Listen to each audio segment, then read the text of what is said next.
Hello, I'm trying a different camera today, but this is the Hobby Boss 172 scale Sea Hawk.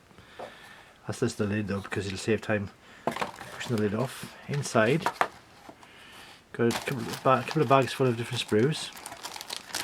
Got a bag here with the canopy in. I can't show you that for now. I won't take it out because it's all sealed up. I'll leave it be. Got a separate part for the rear area, rear section. Maybe there's a slightly different version that they use for rear, or just the style of the kit. You've got a nice bag for the wing sections, just the top and the bottom of the wings. That's the underside, obviously. Got little fins here for the intakes areas for there, and these are the exhaust parts. But this isn't the automatic focusing camera, so it hasn't really got it the same as the other one for zooming up.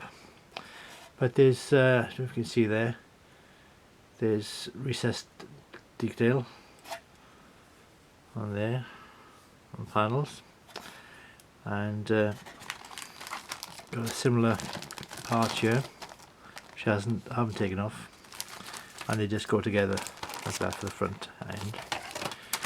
Got inside sections for the body of the aircraft, the fuselage inside parts for either side of the wheel wells.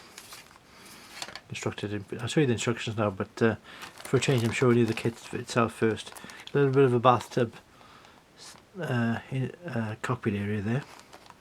Got parts for the 3 parts for the 5 parts for the various parts. Stick to that for the seat, and we've got details for the rockets and tanks and undercarriage. A sturdy undercarriage. The kit itself comes in 2 varieties. You've got the HMS Albion livery, and you've got the other HMS Albion livery from later in its service, from 1959 to 1960. That's 1956. Right? They changed to a different scheme for the Royal Navy. WV-805 is the aircraft. That's XE375. You've also got an option for the INS, Indian Navy Service Vikrant, in 1960s. So you've got Indian one you can use. Right, so there's 3 options there, as reflected from the arm in the way by as reflected by the decals. Again, the decals are sealed up. I don't really want to open these. I'm trying to keep things clean, but they are, even here you can see got the instrument panel there, and they're fairly good quality, as you can see underneath the paper covering them. I hope that's a good enough view. Probably turn off a few people by not showing you the decals out of their packet, but like I say, I want to keep them clean. Now the instructions, I'll take these screws out the way a minute, because I haven't got much space on my little desk. Instructions are good enough, in black and white. There's a sprue map, check everything's there. Got the decals there, look. And that's how the canopy comes in 2 parts. So you've got the front and the back, well, front and the main part. You can probably leave that pulled back if you want. You could open up the holes for the rockets, obviously, if you want to build them like that. And the interior of the wheel wells, that comes in a separate section to be built all by itself there. So that's a nice little feature.